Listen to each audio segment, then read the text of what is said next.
First of all, new glasses. Do we like them?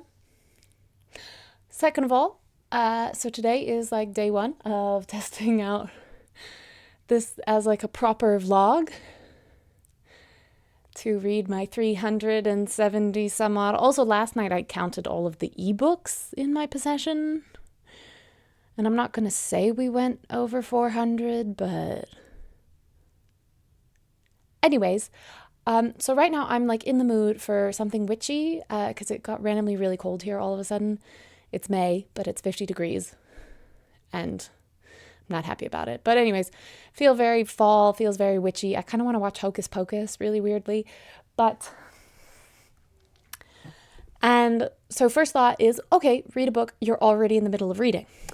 I have been reading this book since like last October, and I have been stuck on page like 100, 131, something like that. And it's not that there's like anything wrong with this book. I'm starting to find that like I actually don't like cozy books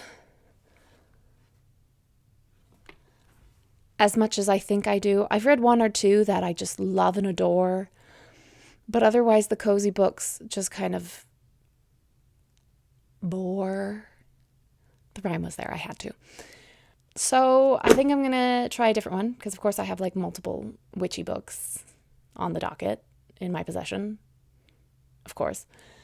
And we'll see if I can read through one of those much faster or if I'm just going to end up with another one with a bookmark in the middle of it that doesn't move for months on end.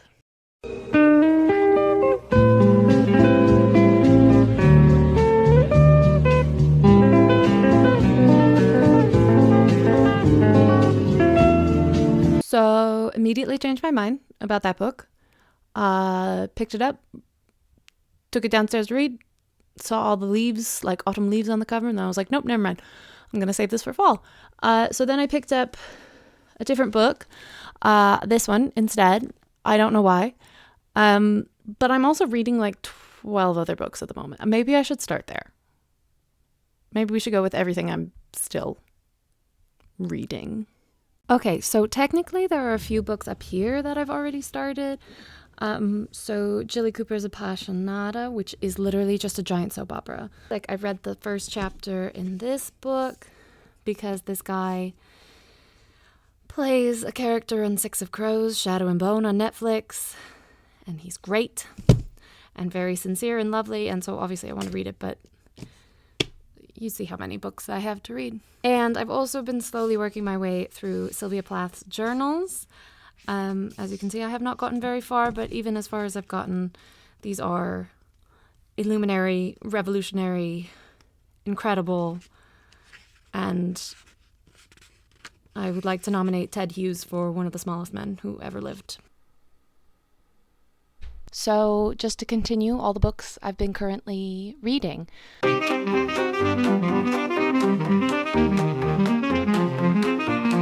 I may try to finish this one tonight. I'm right at the end, but I just don't care anymore. This is for my Shakespeare book club. And so Caesar dies about halfway through. Spoiler alert. And I don't really care after that. I mean, there were some cool speeches after that being like, why did we kill Caesar? Should we have killed Caesar? And like mob mentality. But now it's just a bunch of men going to war and I don't care. But I'm very close to the end, so maybe I'll be able to actually finish something.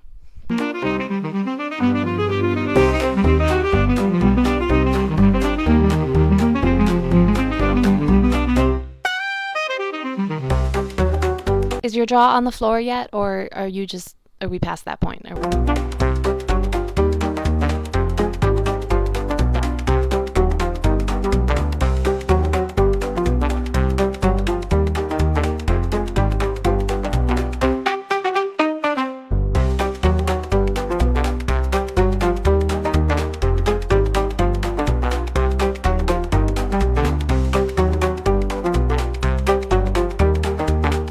These two are like a technicality where I've read like a couple pages, but I haven't really considered myself to have like officially started them. And if I were to officially start them, I would at least skim the first few chapters again.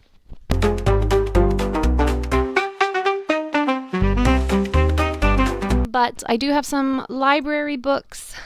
I started reading this, and like to give you a sense of like how I end up reading so many books at once, I read this book Daring, that was a biography of an artist who lived during the time of the French Revolution.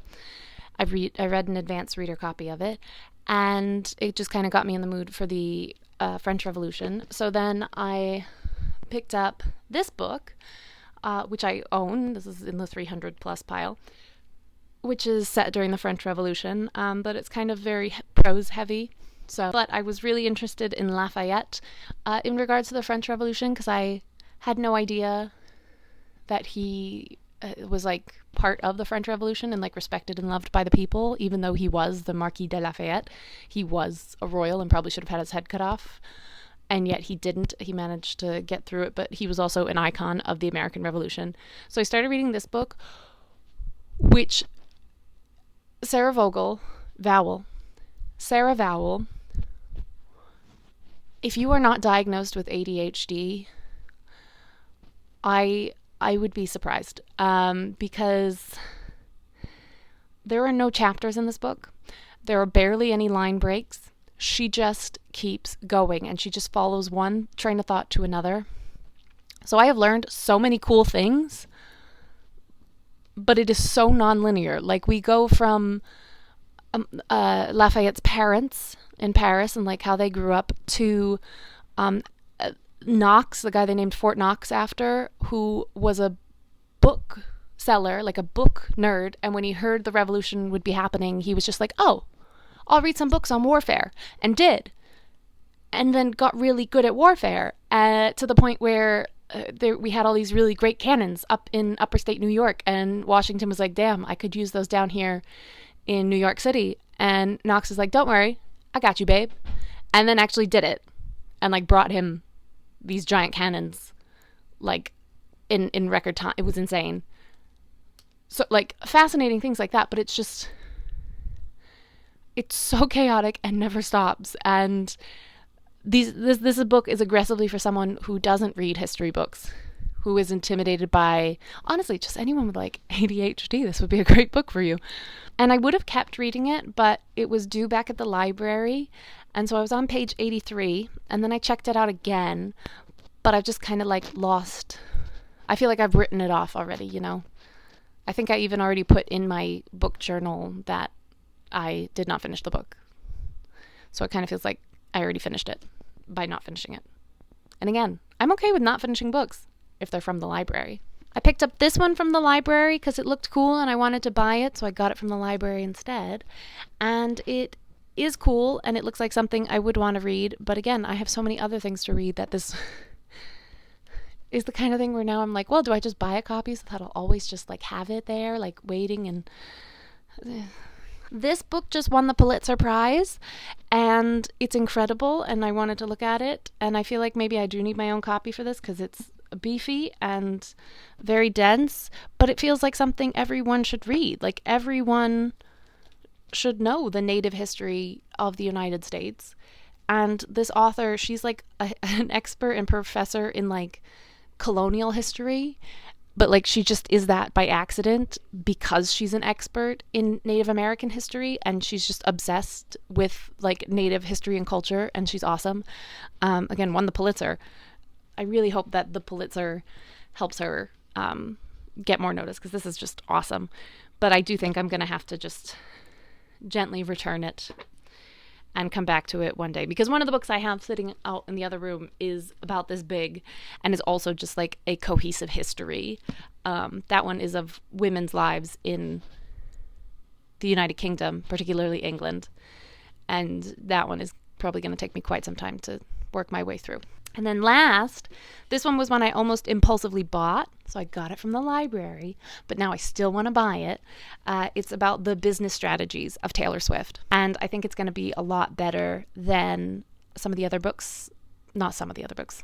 That one other particular book by Rob Sheffield that I recently read, which just infuriated me. And yet this one is about her strategies and like her genius, which always is one of the biggest things I love about her, is her genius in all things, from marketing to showmanship to aesthetics, just everything. She's just, nobody beats Taylor. So watching that video back, you can't see my face for like half of it. And you kind of can see the Mimi, so Mimi can have a proper cameo right here. Nope, just kidding. She is curled up into donut mode. Nope. Anyways, yeah, so this is like probably pretty normal for the amount of books. And again, a lot of them I've barely read, but I am starting to get a sense of why that friend of mine said they are frightened of how much I read. And also, yes, I do also have an e-reader, and I've probably got 3-ish, maybe 2-ish books that I'm very much in the middle of on there. So